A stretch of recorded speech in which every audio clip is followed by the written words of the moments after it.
is on. Time being just after 6 o'clock, we'll call the next meeting to order. We have a quorum present, although we have 3 members who are not here this evening. Call the meeting to order. Public input. I see no one here from the public, but number 9, engineering service task order.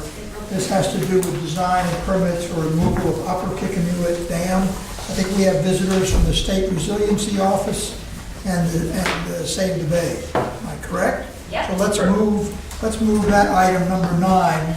Move it on up. Move it right up now to deal with it, right after public input. Let's say there's none. All those in favor of that? Say aye. It's done, thank you. Okay. Engineering, so take out number 9. And you folks will participate with us. We have Sean O'Rourke, who's our State Resiliency Officer, and Wendy Ferguson from Save the Bay, who have been both very instrumental in helping us to gain a grant from the CRMC towards the engineering for the removal of the Upper Kickanuit Dam. We've obtained $75,000, which is of a huge benefit. Way back when, as you may remember, we had gotten a violation from the state on the dam that it wasn't being maintained. It's an earthen dike that was installed back in the 50s to prevent salt water from moving upstream, so we would actually have a freshwater source in the case of an emergency during a storm. It never was ever used, and with the idea if we would have a violation, we would have to take a better look at the dam and how it would need to be maintained into the future. We basically said, well, why not remove it? And so we started the investigation with that. We did form a committee with the town of Warren and the Rivers Councils and interested parties on what we would need to do to remove the dam. We did some studies with PAR. We did some preliminary studies, submitted those to the state, asked them to please hold off on the violation while we went through this process, and they did work with us. And then Wenley got involved and said, hey, maybe we can find some money to support this, and we can find some state assistance to help us out. So we moved forward with it, thanks to their help. Right now we're at the point where we do have a grant. We had applied for a grant for the Fish and Wildlife Foundation, and we did not obtain that, but that was a new grant that had just started, but we are invited to apply next year for the construction portion of the dam, so we're hoping that we will be able to obtain some funds from them in the future. The other big part of this is working with the state DOT, because the Schoolhouse Road bridge is set so low that it prevents water from flowing downstream. The culverts are undersized, and we're looking to work with the DOT to replace the bridge and the culverts, and hopefully at the same time as a joint project. Town of Warren has also been working with the DOT because they would like to have the bridge raised to prevent flooding of the road so they can use it as an emergency exit from the east side of Warren. The DOT has been cooperative. They've been looking also at obtaining funds to be able to do this sooner rather than later, and we're at the point now of working with them to see when we can hopefully get this moving. So I want to thank you very much, both of you, for coming, and if you want to say a few words on the project. To follow up with what Pam said, last summer we applied for funding from a new partnership between NOAA and National Fish and Wildlife Foundation, and it was funds of a program that Senator Whitehouse had been advocating for climate resiliency projects. And we got the word of this funding, I think, end of June. We got an application in first week of August. We had a meeting with DOT and Sean in the governor's office in the middle of the summer to try to get everyone on board for this application. And Karen Bradbury from Senator Whitehouse's office was in this room probably a few months before when NOAA came to look at the site as a potential coastal adaptation project. So Senator Whitehouse's office is very interested in this project. NOAA staff have been on site at least once to look at the Upper Kickamuit Dam removal and understand that it meets a lot of goals of these funding sources to not only just, there's some habitat restoration benefits, that's why Save the Bay is interested in, but there's also real community resiliency by addressing roads that flood, removing obsolete structures like a dam. And so I spoke to Karen Bradbury from Senator Whitehouse's office. As Pam said, the National Fish and Wildlife Foundation, those funds are going to become available again this summer. They had two pots, one for planning, which we applied for last summer, which we did not receive, but then, or I should say engineering, but then we applied to the Coastal Resources Management Council's Habitat Restoration Trust Fund, and that's where we just received the 75, or BCWA received the 75,000 for engineering. But those National Fish and Wildlife funds through the federal government also have a construction pot, and that's what we would be looking to apply for next year, working in partnership with BCWA. The Coastal Resources Management Council is interested in trying to advocate for this project as well. So there's, as well, of course, as you know, Sean's here today from are you technically in the governor's office? So I'm an employee of the infrastructure, Rhode Island Infrastructure Bank, but I serve as the state's chief resilience officer underneath the governor. So we have many partners to make this kind of Rhode Island's project to put forward to this funding source next summer for to fund in part the Upper Kickamuit Dam removal. So that's an exciting, having so many partners. From a couple years ago, not many people knew of this project, and we were meeting around this in this room with the partners that Pam mentioned, and now we have many partners from Sean and his crew, DOT, Senator Whitehouse, and CRMC. And quickly, just to follow up on Willie, good evening and thank you, Pam, for the invitation tonight. We completed a climate resilience action strategy at the request of the governor this past summer, and one of the things that we learned very quickly was that in order to be able to address these big challenges that we have facing our municipalities and utilities around the state is we need to find ways to better collaborate across agencies, across communities, and with the owners of these infrastructures. And we know that many of the infrastructures at risk are already seeing some of the impacts from climate change, such as this Lower Schoolhouse Road, which is already flooding during even high tide events and high precipitation events. And so this project has many partners. And so this really is a perfect project from a statewide resiliency perspective to be removing a dam that is already sort of being looked at from compliance from DEM, as Pam mentioned. The safest dam is the one that's not there.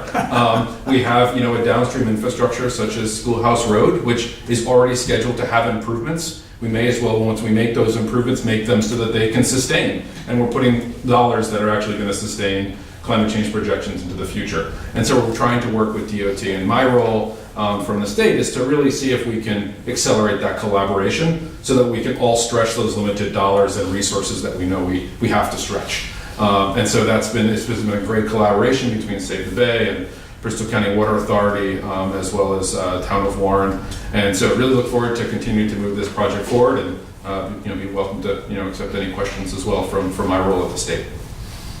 Thank you. So tonight we're really voting on the engineering, Yes, permitting, not the removal. correct. Just setting it up, all the details that we need to set this up. Yes. What kind of a timetable are we talking about if all these things came together, that this could be accomplished? Do you have a rough idea? I'm talking about a couple of years. A couple of years? The good thing about the engineering occurring now and looking to the fund for construction from the federal fund that I mentioned, the Climate Resiliency Fund, through National Fish and Wildlife Foundation, having engineering and preliminary cost estimates. PAR has done some back of the envelope cost estimates for our grants, but they're not they're really not detailed cost estimates. And so having the engineering at least some of the initial, maybe up to 30% design done in time for us to prepare the next round of grants will be really helpful. Shovel ready. Exactly. I was just mentioning that to Karen Bradbury this morning. I use that term. That's what everyone wants to hear. So. And that also is the same with many of our other state partners as well. In order for us to develop strong partnerships with, say, the state DOT, and for them to be able to move forward with their investments, showing that everyone is working in lockstep and that we're trying to leverage maybe surveying or engineering that's happening on both would be very helpful. So showing that we're ready to go, I think, would be a good step forward. All right. We've been provided with the details, which the directors potentially have read. Any questions on that? Otherwise, I'd like to get a motion. This is for the project of $159,364 to PAR Corporation. Do I have a motion? I have one question. Oh, well, let's get a motion on the floor. Okay, So moved. A second? I'll second it. Fine, okay, Bobby, you have a question? We understand what we have here for the Upper Kickapoo Dam. Is this, I don't understand or don't know the exact status of the other dam here on Child Street. Is that, could that be part and parcel of this? Or is it to continue this engineering study and say that would be next? Or That would why do you take, have it under contract with these guys right now? Rather than start a new one? the next phase for the Child Street was initially included in our request to Fish and Wildlife to start the study on Child Street bridge removal. But that would have been considerably more expensive, so we just limited it to the upper dam for our request for funding from the CRMC for this dam. The next step would be if we could show that this would be a successful removal in coordination between all the parties. The next step would be to look at the Child Street Dam. Okay, so that still isn't. It's not in there now. It's not in It's here not in now, yet. but it's Okay. being considered as a future possibility. Okay, all right, And some years back, we actually built a fish ladder there. yeah. I have a question. The cost of the $159,364, looking at the breakdown from our engineering, there are such things as the off-site mitigation, subcontract survey. Is all this money going to be spent all at one time? No, there's different steps in here. Okay. And we're looking at trying to combine some of this with the DOT. Because if we all have to do essentially a survey, that we'd like to try and do that together and share the cost. So there's still a number of issues to where we can look at see where we could share some costs. But this is conservative estimate is what it would cost us for beginning to end. So this should be a not to exceed amount. But probably would be spread over Potentially a couple of less. years. Yeah, No, this will probably be done within 1 year. Oh. This is the design work. It does not include the construction. but it might be less if we can share the function with another agency. Well, I understand that because you already said they got $75,000 grant towards this, which leaves the BCW with about $85,000 from what I could see, Yes, that's correct. right? Yes. Any other questions? Oh, did you get your answer right? Yes, I did. Okay, any other questions? Ready to vote? Is the 85K already budgeted as part of your capital or something right now? Yes. I'm sorry. Ready to vote? All those in favor? Aye. Aye. Please say aye. Those opposed, nay. It is unanimous.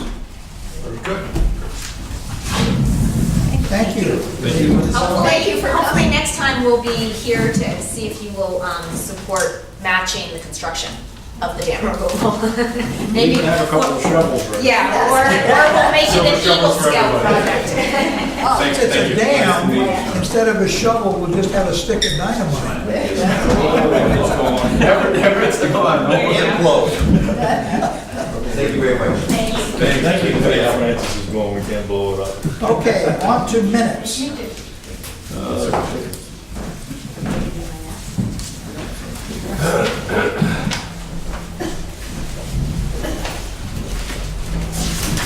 entertain a motion for approving the board minutes of February 28th. So, Second. Any questions? Ray? No. All those in favor, please say aye. Aye. It is approved.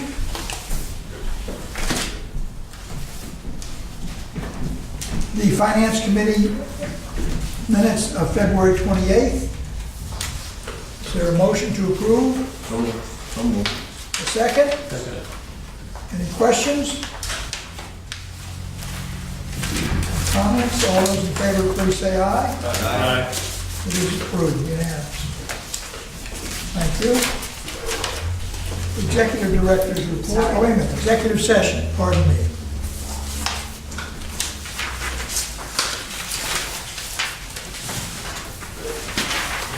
Take a moment to read these over again.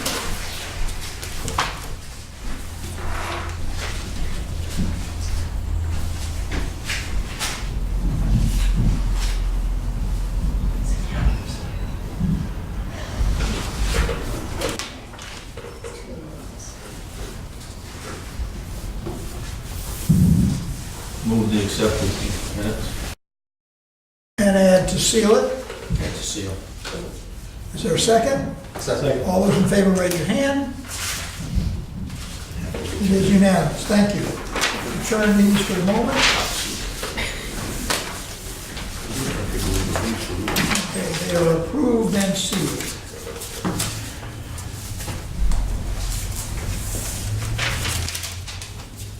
Executive Director's report.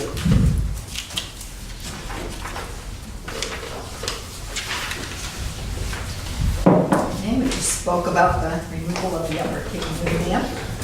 Pawtucket Pipeline, we did meet with the City Council of East Providence on Tuesday. Alan did attend the meeting, as did Joe.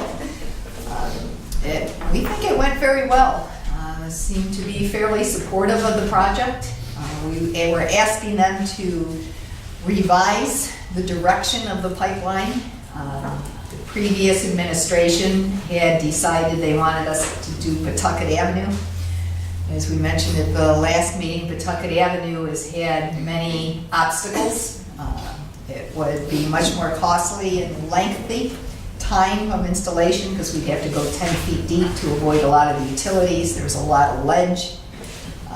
Progress would be very slow. There's a lot of traffic. So the council members responded to that and they pretty much agreed with our request to go with an alternative 2, but they do want to hold a council meeting and have a public vote on it.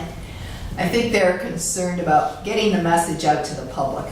And so they asked what we were asking of them, and we said we need help with that message to the public. We would expect them to take the lead on that, and we would certainly help them with it. And I also asked for some help with the police details, because that's going to be fairly costly.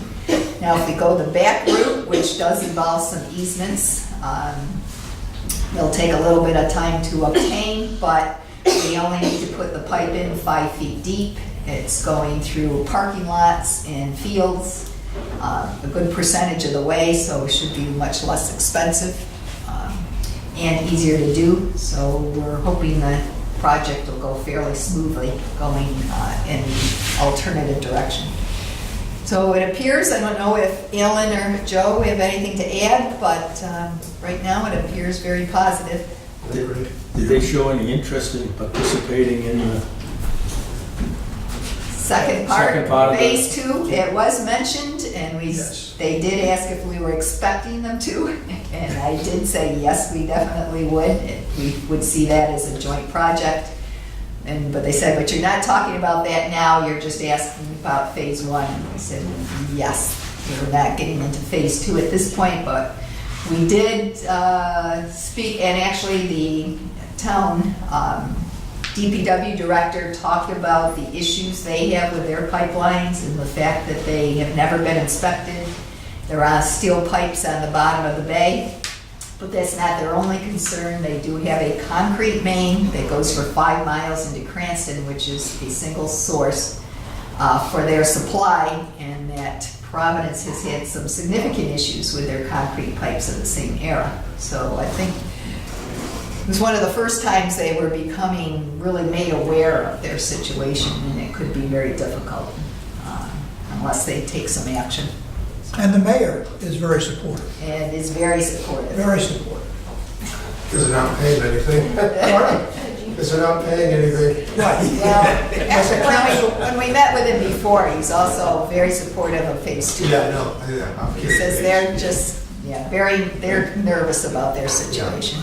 Council was quick to say that if it's a success, they're gonna take the credit, and if there's a problem, the mayor will have to take the blame. Well, they can blame us. Oh, the blame us. That's exactly what I was saying. Yes.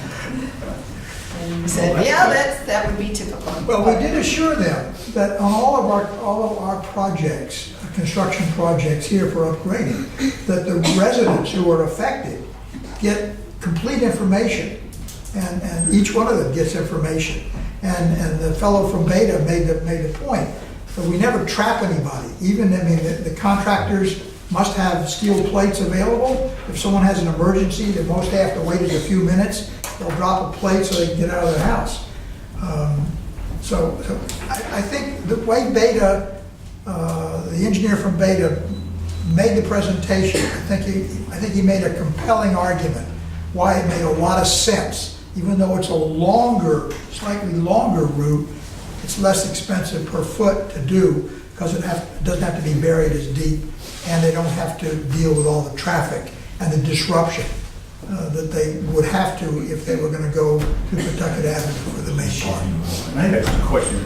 Have we had any pushback from any of the town council people about the shutting down of the treatment plant or anything of that nature? No. Is nobody else still advocating that we continue that process? It was only the Bristol editor of the Bristol paper who had something negative to say. Okay, because Nobody else has said anything against this. The chair of the Bristol Council, and I have yet to speak to him again, but he is concerned about the backup source, which this resolves. Of course. But everyone still thinks that this is viable. They need to hear the Pam story with the rationale as to what it's going to cost to. Well, we've given this tale several times. yeah, the reason I was thinking about it, because, if anybody gets on that bandwagon again about keeping that, it doesn't make sense, because, you projected like maybe $63 million to do that whole Make it rebuild of viable. that. Yeah, and you think about, we spend like $2 million, I think, a little over $2 million a year for water, buying water, the payback would be ridiculous on that, so it take us like 30 years to recoup, plus all the maintenance and all of that system. Maintenance and the operations costs. Right. Anything else, Pam? The strategic plan. I was going through that and had made a number of the changes as suggested by Director McDonald, and spoke about it with Alan, and Alan suggested that perhaps it would be a good idea to have a workshop, like we did a few years back, and talk about both the strategic plan and our website. That seems to be an ongoing issue. Randy would be able to do a presentation on the website, what we have on it, what could be added, how it could be updated, and some of the features. Essentially, what I sense is that the board doesn't have its mind made up, and some of that is perhaps new members not acquainted with the detail. How important is the strategic plan for our use, that is, our use as a board and for the staff, versus for the public? Is the strategic plan of any value to the public? And if so, how much detail is appropriate for the public interest of the strategic plan? I mean, anyone can come in here and get anything they want. I'm talking about to make an issue of it, to promote it. Similarly, the website. We have the information from Randy on how many hits, how many people come here. It appears to me that not many people use the website other than they come on there and see when our meetings are or how they can pay a bill. so I think we need to have a discussion about how much detail do we want to incur on the website and present? Because, and I've had some experience with websites in the past, and I can tell you that if a website contains yesterday's meeting, when you go on the website and it says yesterday's meeting, by the way, the whole value of the website is diminished unless a website is right up to snuff constantly. So there's an investment if we're going to have things that we're putting on a website constantly. I've been on the National Grid website. That's a giant corporation. You know, what state? New York, Connecticut, Rhode Island, Massachusetts. And, you know, they're telling you how to pay your bill. They're offering you the way to pay your bill. They're not giving you any details of stuff that they're doing of their business. I suppose if you went at them, you could find it. But I think we need to really talk to some people who are website oriented, and those of the board who are interested in the website. I think the board has to come together with a board decision on how much we want to put on a website. So that's why I'm suggesting we have a workshop, a Saturday workshop. We did this a few years ago when we created the strategic plan. And this could also potentially be part of a training day where later in the morning we take a ride and look at all the facilities that we have. Some of the new members haven't been to the dams and the towers and the various places that we own and we must maintain. And it would be to our advantage if everybody got in a couple of cars and went around and looked at these things. So at least you have this sense of, I know when someone says the Fountain Street plant, you know, what is that? We know what that is. So that's kind of where we are right now. Yes, George? Pam, on the first page it talks about the customer letter and whatnot, and it says the attached letter, but there are two letters, in the little packet there. Which letter would be going out? One or both, or? Okay, the first one is the one that's going out based on the rate increase and our projects update. That is being sent with the bills. And there's the second one And there. the second one was on the Pawtucket water supply, which we've been revising over several meetings. Would they both go out in the same? Nope, we've been sending out the rate increase one. Once we instituted the rate increase, that started going out with the bills. And the other one would go out separately? And the other one would be a separate one. Okay, it just said one letter and I wasn't quite sure. Thank you.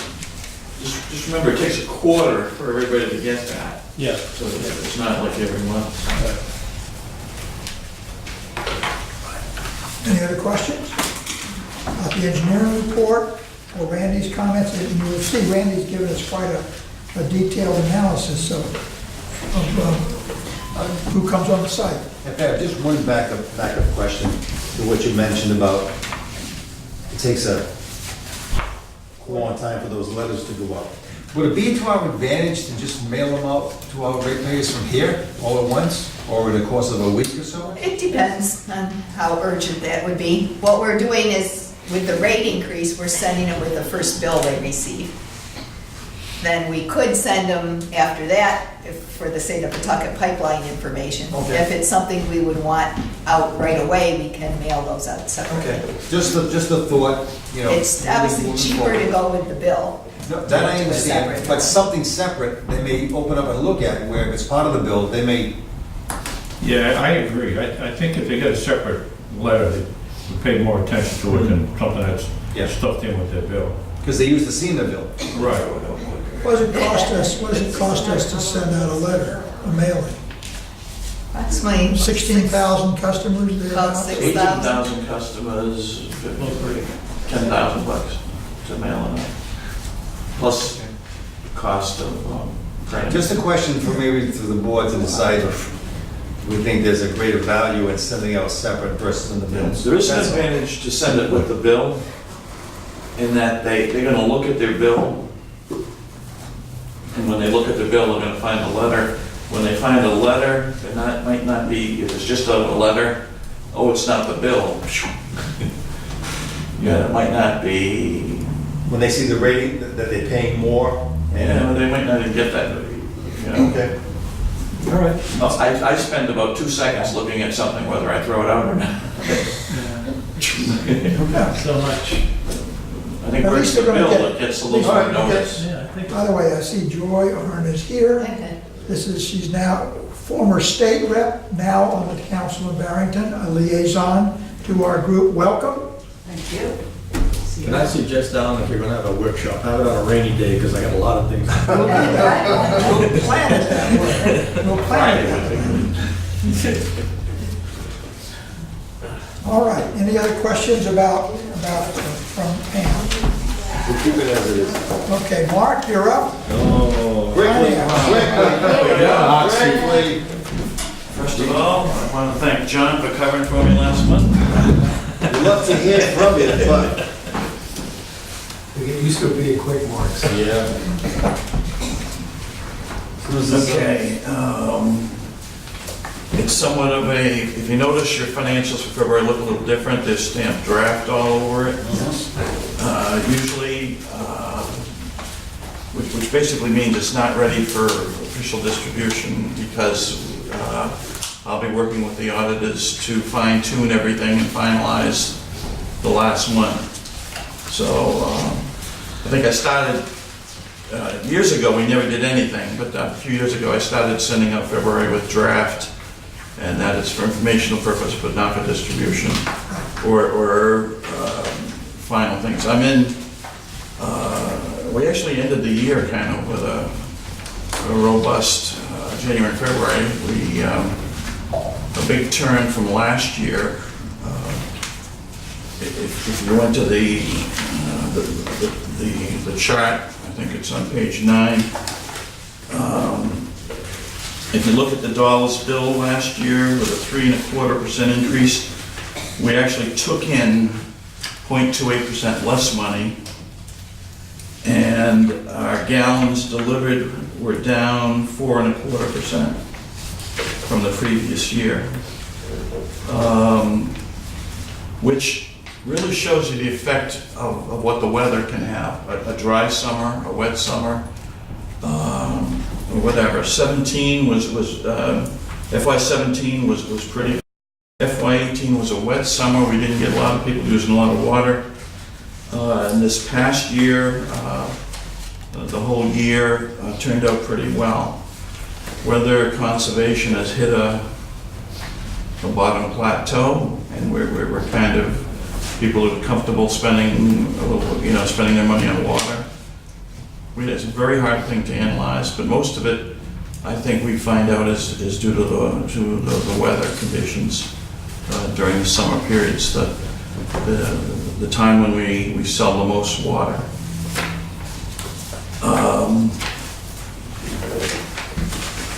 This year, with a 3.5% increase, I think basically on the same page, our dollars billed out were up 6.69% with a 3.25% increase, and the gallons delivered were up 4.28%. That differential is basically what the rate increase is, the 3. So that's kind of how you know you're on track with that. So we had a very good year.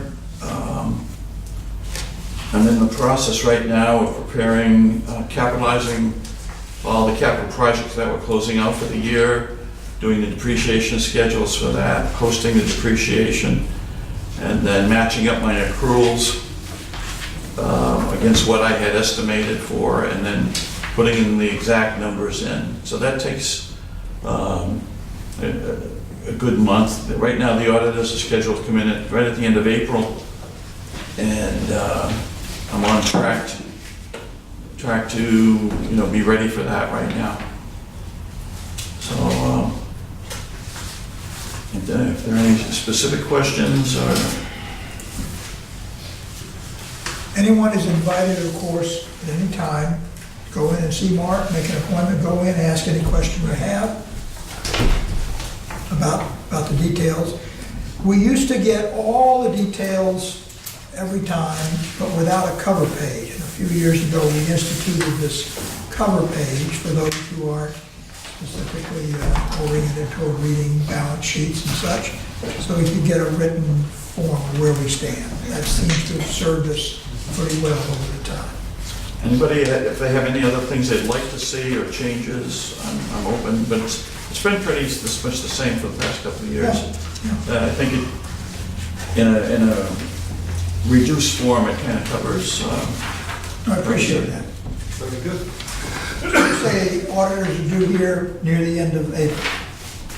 Okay. And they're here usually Yeah, I for get 2 about- weeks. Just about this time next month, we should Okay. start. Very good. Thank you. Thank you, Mark. Thank you, Mark.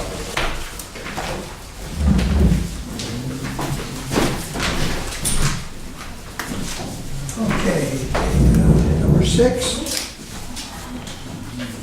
water main renewal project bid award, CB Utility. We have Sue discuss this, as she's the project manager. Well, we went out, we did the design in-house for this project. It includes about 9,000 feet of water main pipe, either new or replacement, which is adventurous for us, but we put it all into one contract, so we'll only be dealing with one contractor, so I think we'll be able to handle the project management this summer. We also went out to bid early in the year, so the construction will start, we hope, in May, and we'll get all of it done this year. So we advertised, and we had 8 contractors who came to the pre-bid meeting to learn about the project, and we had 2 contractors who bid on it. Bisco Contracting Corporation, who was the contractor we had last year, Yeah, and then CB Utility, Bristol Construction. Both bid very close. They were surprised at how close their bids were to each other. Both were lower than what I had estimated, so that's a good sign. So I did review the bid package from Bristol Utility Company. Everything was in order, their math was correct, obviously their references are good. We provided our own reference since we've worked with them for many years, many different projects. So my recommendation is that we do accept the low bidder, which is Bristol Construction, for $2,023,866. In addition to that, we did go out and get a task order from PAR Engineering to do the inspection of the project. We have an inspector that we work with well that is available again this year, that they'll be providing. So they also put a task order in. Their task order is hourly, so they've estimated the cost based on the hour, working from May through November. And that is also here and can be awarded for $112,430. And then normally we request that you also fund the overall budget of the project, which adds additional costs for police and contingency in case there's unexpected work items that come up. So the total project cost estimated is $2,400,000. So that's 3 separate. Is that for PAR and the contract? and police. So there's 3 things to vote on. One is awarding a contract to Brito, which we're recommending, awarding a contract to PAR Engineering for the inspection, and then just an overall budget cost for us. That includes police and a contingency. You have a question? Generally, we have the board approves an overall budget, which is just. Right, we usually award the contract separately. We award our contract to Yeah, the no, contractor, you gotta break out- contract you gotta- to the engineering firm for the services, and then an overall budget. Break those out as 3 different votes. Right. Yes, those would be 3 different votes. Yes. I'll move the award of the contract to CB Construction Company, $2,023,866. Is there a second? Second? Discussion? All those in favor, please say aye. Aye. Wait a second, raise your hand, it's over 500,000. Thank A you. little bit. Inspection, the next one to par. John, you're on. Motion be awarded to PAR Engineering for the other Inspection service. inspection services of 112,430. 112,430, yes. Is there a second? Further discussion? All those in favor, please raise your hand. It is unanimous. And now finally for a motion for the total project not to exceed $2,400,000. So moved. Second. Second, further discussion? None. Those in favor, please raise your hand. Again, it's unanimous. Thank you. That's it. You know, I like the way the bid review form is working. We got into this a couple of years ago. You know, too many questions got asked. We developed this form. You can see right there that staff has done their homework. All the little details have been reviewed before it's brought to us. That's a very helpful sheet. Thank you.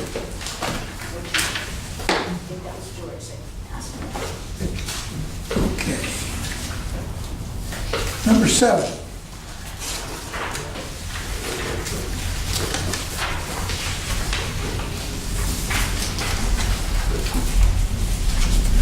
Who's going to explain this? Yes. Once again, we are Oh, the lead. working on lead contamination at the Hope Street tank site. The last set of samples that were taken still indicate some lead levels going to the east of the property and over into private property. The DEM considers that our responsibility. Since that time, we discussed, I believe, last board meeting that there was a tank that was built by the gas company on the adjoining property. So we need to see if we can differentiate lead levels that actually reduce from our property and then perhaps may increase on the other side. But until we can actually take a look at more of the sample information, it's difficult to work with National Grid, who would now be responsible for any contamination on that site. So what we need to do is do more lead sampling. Is this gonna end up costing us more money to prove that they are responsible than to take it all out, period? Than to take it out, It's no. Taking it out still is Expensive. expensive. I want you to move But we spend all the this money shooting to try to range. prove that. Police that- target We shooting. spend all this money to try to prove that they're responsible, and then they say they're not. Well, where are we? Then we get into Joe? then we get into a court battle. It gets really It's a new interesting. boat Yeah. this summer. They're gonna leave the park. I don't need, Oh, I yeah? don't have a boat, not another. The gas tank was behind or to the east of the water tank? Yes, Yeah. which is now private property, who the individual has built a house on the property. So he did do some It fill. goes all the way as back to well. his house? Yes. So if we prove that it was the responsibility of National Grid, would the DEM relieve us of that responsibility, or? Hopefully. There's no guarantee. That's really what we're looking for, right? And actually, we've been working with the homeowner for him to also contact National Grid. If they, actually, Grid has been working with us, they are researching the whole issue at this point. Sometimes Power Engineering, who's also working with us on this project, have worked before with National Grid. And they tend to push back a bit at first, but if they realize they're responsible, they will take care of the issue. So the main thing is, right now, trying to delineate the samples and the lead levels, and then if there is more on their property, that the homeowner also gets involved with. How long is it expected to take? The sampling actually will happen tomorrow, if the Okay, board approves So it. we would So next month, within we a would couple know? of weeks, yes. okay, very good. The motion, I think, should read to approve the 11-656 addition to Amendment 5 of Task Order 18-1 for PAR Engineering, PAR Corporation. Anyone make that motion? So moved. Done, a second? Second. Questions? Everybody's read it, we understand it? How far does the sampling go from the tank? Does it go all the way to the owner's property line, or does it go It into goes through the property through the line property line. to their, I don't, At this, I didn't see the sample. at this point, we have positive samples over the edge of their property. And this is where DEM, now that we know, and because we have it originating on there's a hot point right near our tank, where back 40, 50 years ago, whenever lead paint was used, somebody could have spilled a few gallons of paint there. But there's a perimeter of decreasing levels, and then it popped up again, but right at their property line. So DEM wants to find that, is making us find that endpoint where it stops. And that would be the limited contamination.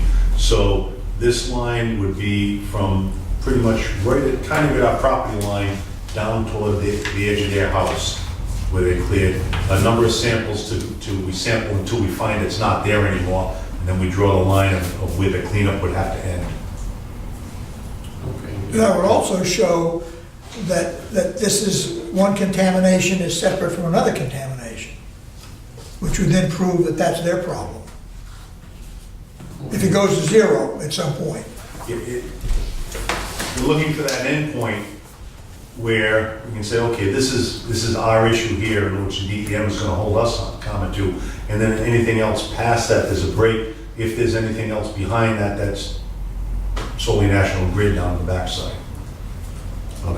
We don't know that yet, it's not an exact science. Unfortunately, because we have the contamination around the tank, which occurs when you sandblast and on the lead paint chips, they're claiming we have responsibility until we can prove we're not. It doesn't continue anymore, even if we have to go onto the neighboring properties to do so. All set? Yes, sir.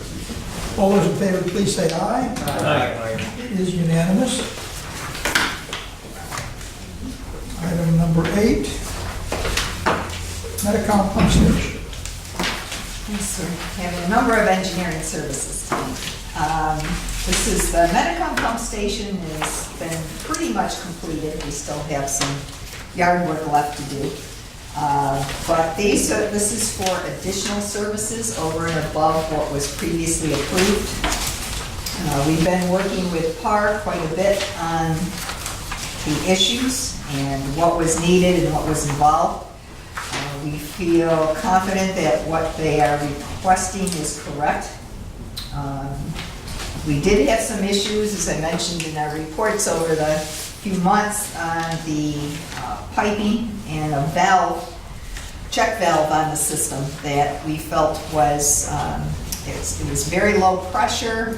They tried to design it for that, but we thought they could have taken a step further in the design, and so we did request that they give us a credit for some of that work, which they have. And we feel that what they are charging for is fair, and so we're requesting an additional amount of $26,149.50. This is for This is for the distribution order number 6, contract amendment 5. That way it goes in very detailed in the minutes, so people can always find out what it was. Someone made a motion? So moved. So moved, is there a second? Second. Any questions? Concerns, all those in favor, please say aye. Aye. Again, it is unanimously approved.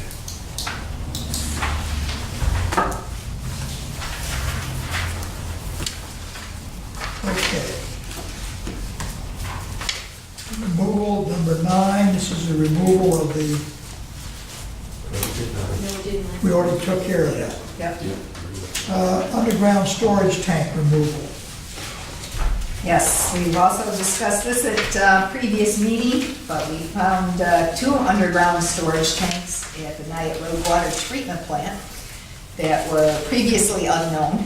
And once we find those, you have to immediately notify the DEM and provide them with notice that you will immediately remove them. As so happens, there is a tank removal firm on the state master price list, so we don't have to bid it. We did have our engineering review it, as they have worked with this firm before. They are very well recommended. So we are recommending that Western Oil Incorporated be awarded the project in the amount of $7,900 for the removal of the tanks. There is a caveat that should there be gas or fuel in the tank, there would be additional charges to remove that. And if the tanks hadn't been registered, there's also additional charges. So we are looking for a total amount of $14,050 recommended for approval to remove the underground storage tanks. Joe, do you want 3 motions on this? No, I would just do it as a not to, the Not to exceed. the not to exceed the 14,500. Okay. So the motion would be to award this to Western Oil for an amount not to exceed $14,050 for the removal of these 2 tanks at the Nayett Street. Second. Any other questions? Yes. All those in favor, please say aye. Aye. I'm sorry, go. This includes the disposal of the Yes. tanks, they're not just gonna pop them in there, they're gonna Yes. dispose of the tanks actually. And they do the report also to the DEM. Okay. All those in favor, please say aye. Aye. Again, it is done, thank you. I suggest we don't go looking underground anymore.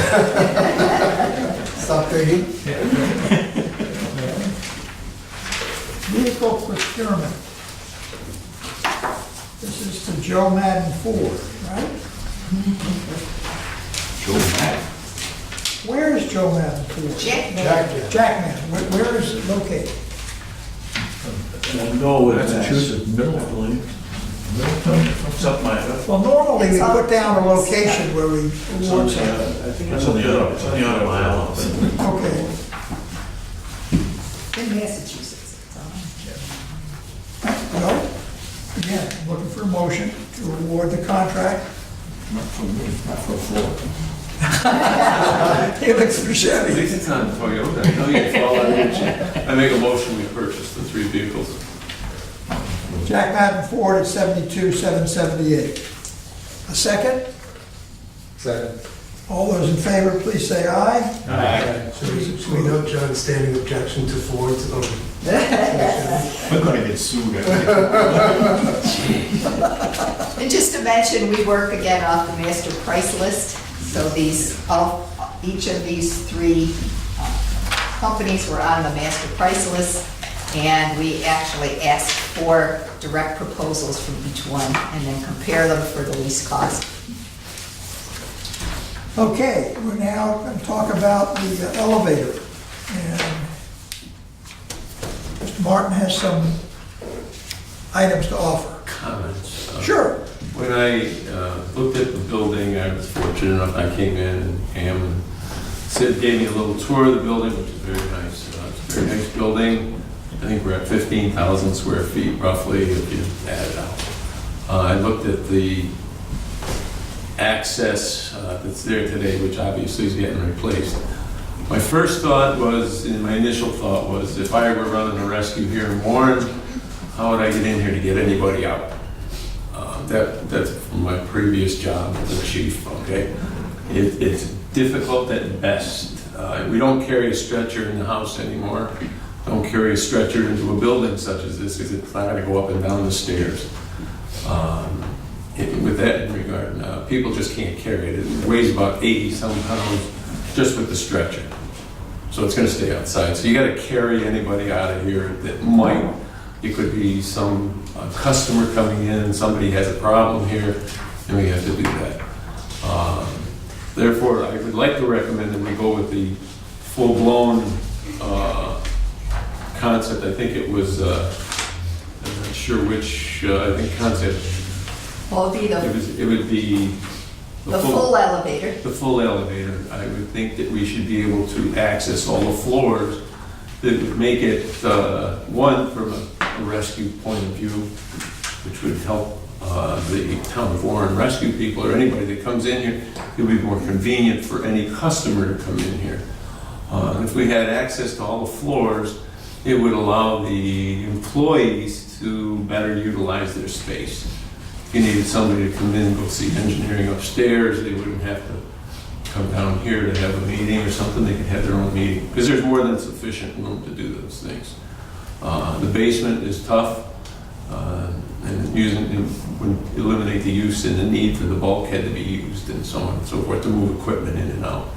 And I'm certain if you had records keeping here, which I'm certain you do, that would assist the employees in doing that. So my recommendation is based on, one, rescuing someone, and two, the convenience to the employees, and three, convenience of the building for the general public and making it ADA compliant for that. So that is my sword being thrown up in the air. Does it go in the same place?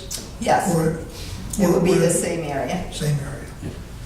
So, We're talking that $400,000 project. Yes, compared to about 200,000 for just to replace the lift. right. We would be, the 400,000 was for all 3 floors, Including the basement? including the basement. So, Makes sense to me. Do we have, is the 400,000 a fixed price, or do you have to go back out? no, that would go up to bid. That was the architect's estimate. All right, so we would, the vote tonight would be to accept the comments by Director Martin and go out to bid for the full The size. determination is, do we go for the full-size elevator? And Comment, complete the questions? engineering? I What would do you like, think? I would like to see what the bid cost would be. Well, the problem is we need to do the engineering first and put that out to bid. Okay. So we stopped the engineering when the question came up as to, do we really need the elevator? So how much of the engineering has been done for the 2-floor replacement? For all 3 floors is what the initial engineering was for, and that was for $28,000. We've done $8,000 to date. Okay, so we would go back to the same company, same engineering firm, and ask them how much more to do the rest of the Well, engineering? the original proposal was for the full elevator Okay. at $28,000. So Okay. there may be a little bit of additional cost because they started and stopped. Okay. So we've already got a contract with them? Yes. All right. So I think you want to, we either need consensus or we need a vote. What do you need to turn it back on again? I would recommend a vote. Okay, so we have a vote then. If you're so interested, make your motion that you want to go for the full. I make a motion that the implementation of a full-out elevator be investigated and finish the engineering Okay, study. is there a second? Second. Okay, so now we made your pitch. Anyone have questions about this? I'm totally in favor of the motion. I think we should go ahead and Do it get right. that information and Do it do it right. right for the overall safety of everybody in the building at any time. And besides, we're not spending any more money than we've already authorized. I think we have to keep the safety of the people the highest priority. Certainly. Ready to vote? All those in favor, please say aye. Aye. Any opposed? It's unanimous. Thank you. Okay. So this we'll start up, we'll do the engineering, and we'll bid the project, then it's still a board vote, it's to award the project.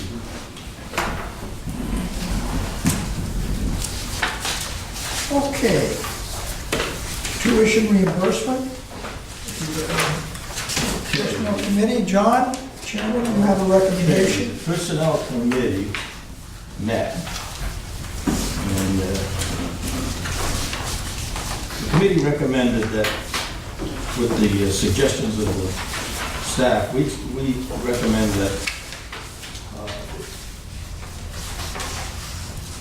tuition relief be increased to $6,000. Also, we've asked Pam to check with the information she found from Providence Water and some of her own points of view to come up with a policy that would definitely affect our water authority. But on top of that, we thought it should go before the policy committee for review also, before it comes back to us for general vote. Because it's a policy, so she's gonna add some things to protect the authority. That was our recommendation Okay. for, as far as the tuition. We won't go into any of the real discussion that we went on until the policy committee comes back with a position. So are you asking us to approve the increase?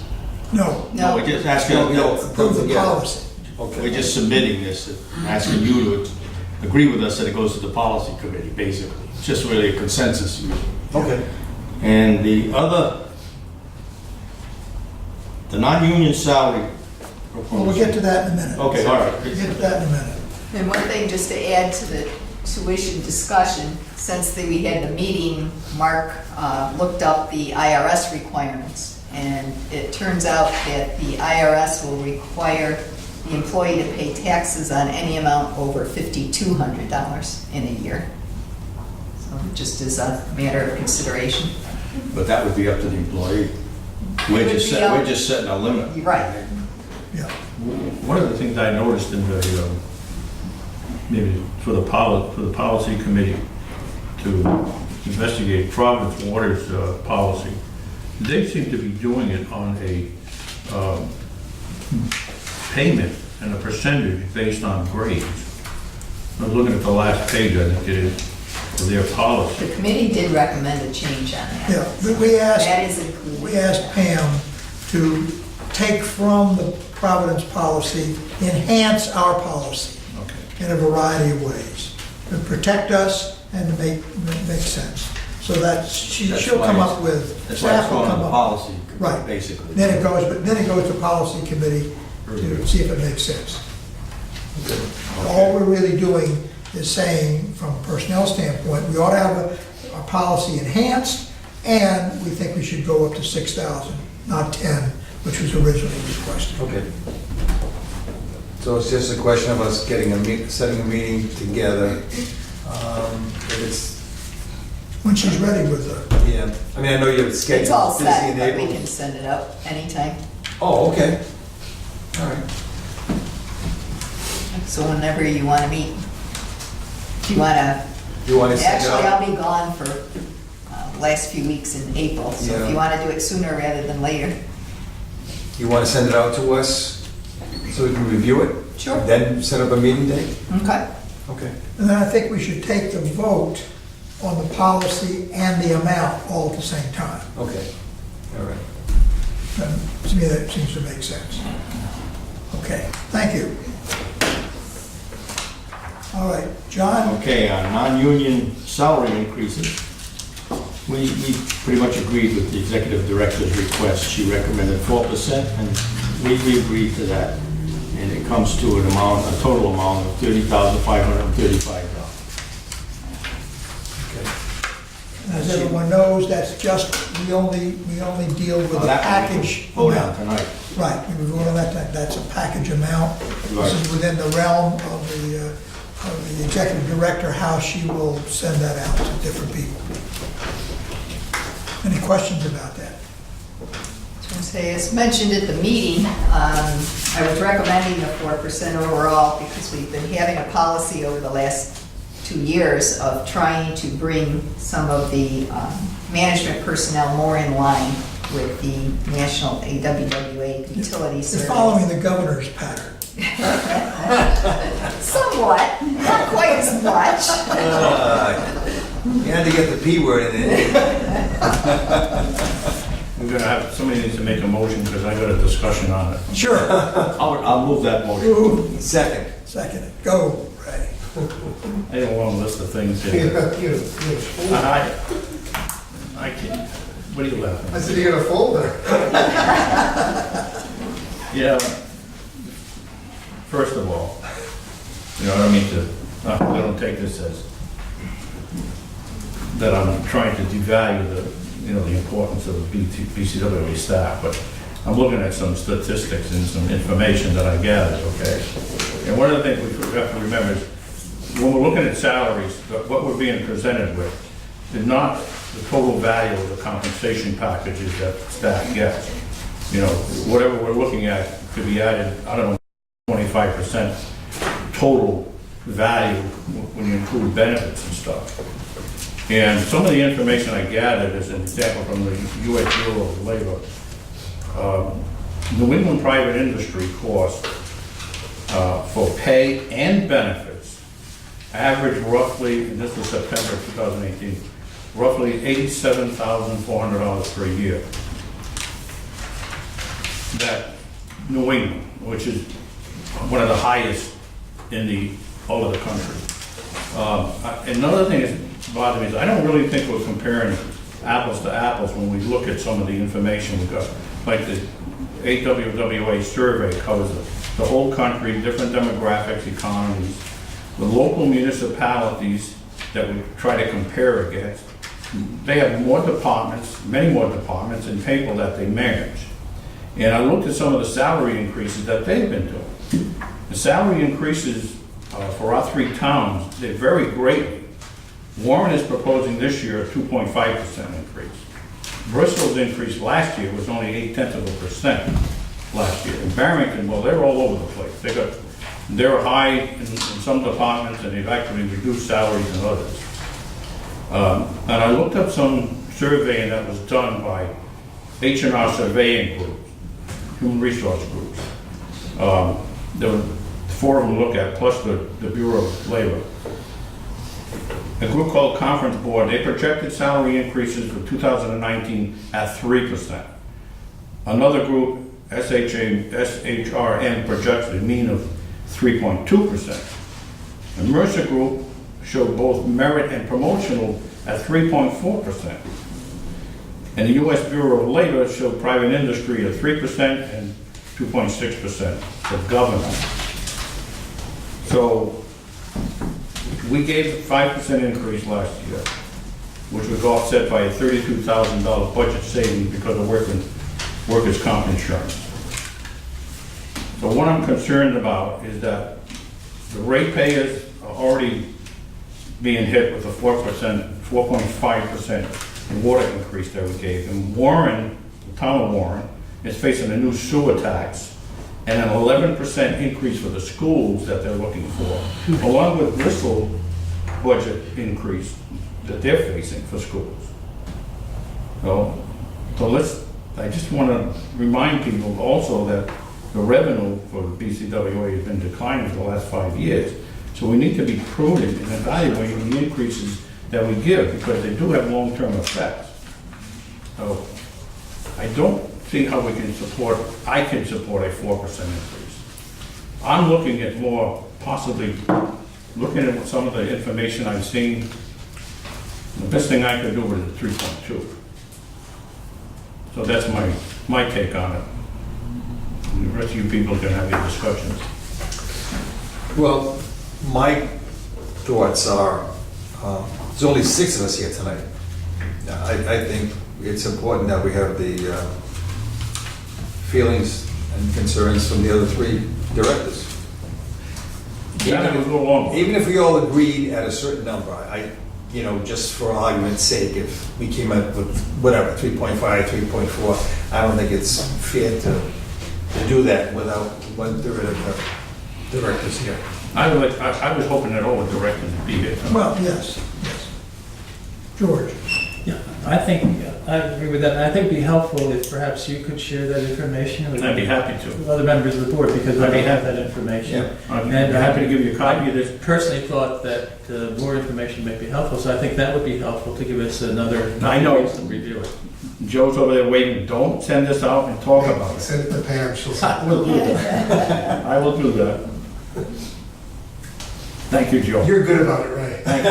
So everybody, Okay. So we'll defer this until next month. Mr. Chairman, I just like to make a few comments. I agree we should go out, put it off till next month at least. And I respect Ray's research and his opinion, but I just want to make one point that bothers me all the time.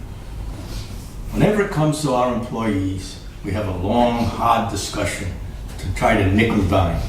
Whenever it comes to one of our ratepayers who comes in with a plea for relief because of some problem, give them an awful time.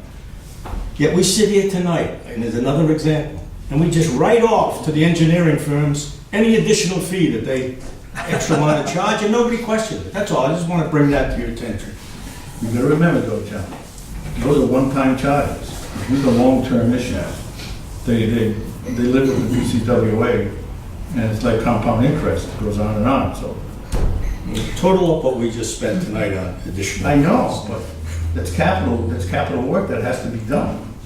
And I'm not just- saying, don't misunderstand, again, I don't want to belittle the work that the people do here, but what I'm just trying to look at it is just in the scope and the realm of the rest of the industries. Because that's really what I think our task is. We want to appreciate the employees, but we also have to realize that there's a limit that we should go to because the cost goes back to the ratepayers. Right. And we have to keep them in mind. And they're facing, at least my town of Warren, is facing some difficult problems right now. And those are passed down to the taxpayers, who are also the ratepayers. So someone has to bring that, I think, you think I like doing all this work? No. So someone has to bring that point out. You can't just be rubber stamping. No, I respect that. So I'm glad you suggested we wait. Yeah, for the input of it's the others. important. Look at everybody. Mark has So we'll do it next month. Mark has a comment, but Go to it. I'd just like to make just one comment. Part of, I know Ray did some research there, but I want to stress that the numbers Pam gave of, whether it's the private sector or whatever, Pam's research, we're comparing similar sized water companies Right. across the nation. And in the next few years, we have an issue of, I mentioned this a year ago when we were talking. Many of us are going to be retiring in the next year and a half, 2 years.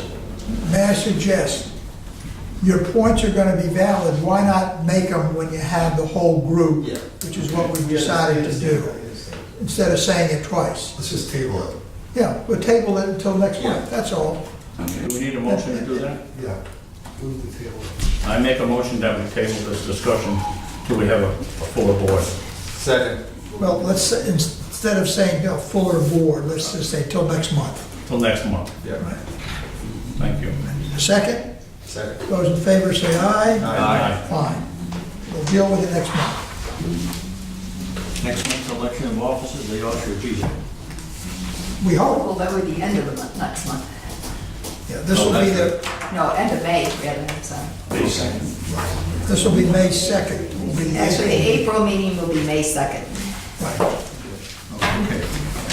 We'll have we can get the personnel committee, once we get the information, set a date, but maybe next week or the week after the latest. Right. So we'll have- Policy committee. We're going to go into executive session.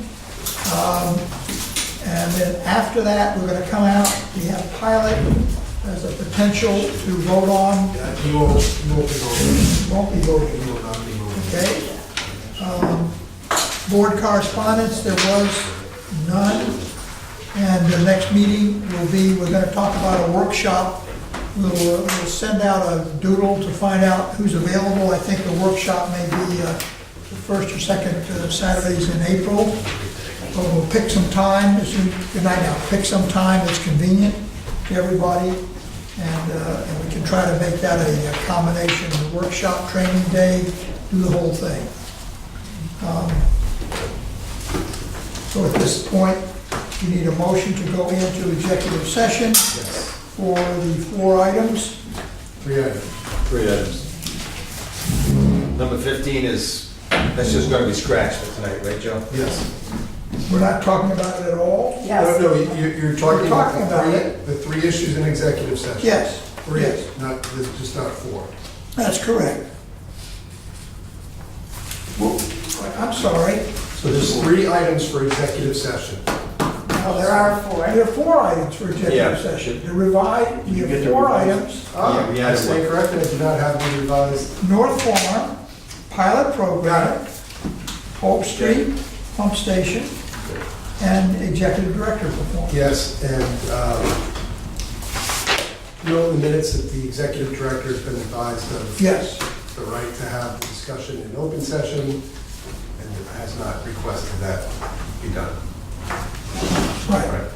Okay, so it's 4 items. Yes, Okay. I apologize. And in the motion, you don't have to say them, it'll be for all those items, it's by a show of hands. Yes, Can we make this,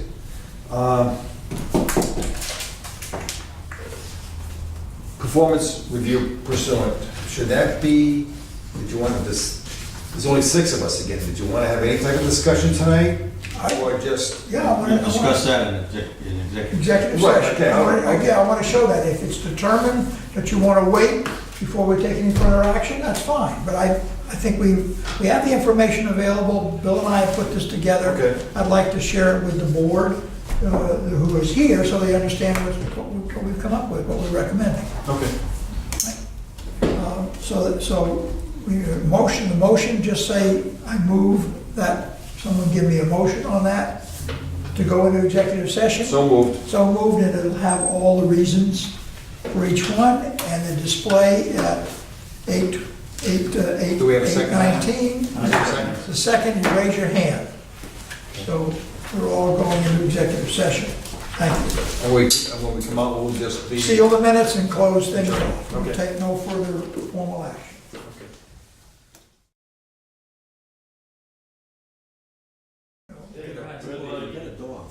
Consensus. There you go. Okay, we're back. It's 8:14. We're back in session. Just as an item to Collect these back up from the executive session? not what I just gave you. You can hold on to that. Our information. Why don't you revote on that motion to seal, just so it's done on Okay, camera? let's take a motion to seal the minutes. So moved. It's moved by Bill, I'll second seconded it. by Ray. All those in favor, raise your hands. It is done.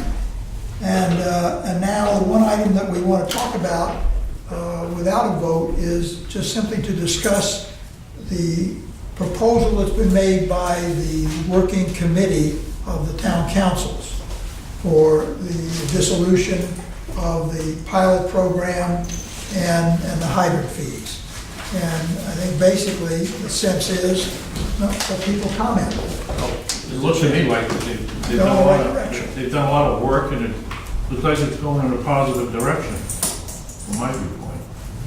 I want to agree with Ray. I'm very pleased with what they've worked out, just pending whatever little legal terminology is needed to work it out would be fine with me. And I would hope my town council would support it. Mr. Watt? I concur with that effort, and I'd like to see it go forward to the councils. I think the committees, the town managers and whoever's representatives of the town council have done an excellent job. Especially, is it Mike Carroll, is that the gentleman's name? Yeah, he's the chairman of. Seems to have organized the President group of and put a lot of hard work and thought into it, so I'm anxious to see the council's reactions. I think the committee's done a commendable job in bringing the best viewpoints from all 3 towns together to come up with a recommendation that appears to be workable for all 3 towns. Excellent. From my perspective, the same thing. I think we noted that we need to make some technical details when it comes to writing the agreement. We'll have our attorney deal with that, working with the towns. So, sounds good to me. I'll let them know that, because my meeting is next Monday. With no other business, I don't think we have any board correspondence. The next meeting is going to be scheduled for May 2nd. In April, there'll be no meeting during April unless there's a committee meeting. But the end of the monthly meeting will be May 2nd, and then there'll be a meeting on May 30th, the formal May meeting. That's the one where we reorganize every year. That's probably where we will also bring in the winners of the science fair to show them, give them their awards. Other than that, I'll entertain a motion at 8:18 to Motion to adjourn? adjourn. So moved. All in favor, please say aye.